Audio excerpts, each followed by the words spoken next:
আসসালামু আলাইকুম। আমরা যে খাবার খাচ্ছি এটা কি সত্যি নিরাপদ? একটু ভেবে দেখেছেন?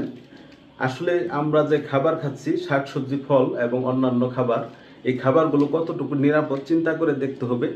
আসলে নিরাপদ খাবার সুস্থ ভবিষ্যৎ গড়ে তুলতে পারে। সেজন্য চাষাবাদ পদ্ধতি বদলাতে হবে। চাষাবাদের ক্ষেত্রে প্রচুর জৈব সার প্রয়োগ করতে হবে।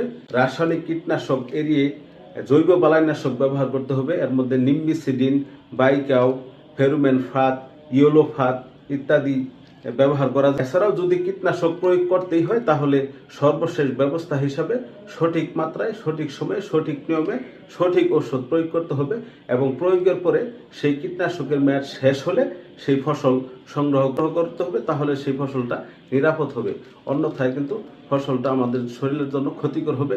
সুতরাং এখনই কৃষক ভাইদেরকে অনুরোধ করব, আপনারা প্রচুর পরিমাণে জৈব সার ব্যবহার করেন এবং এই জৈব বালাইনাশকগুলো প্রয়োগ করেন, তাহলেই নিরাপদ ফসল উৎপাদিত হবে এবং নিরাপদ ফসলই একটি নিরাপদ সুস্থ জাতি গঠনে সহায়তা করবে।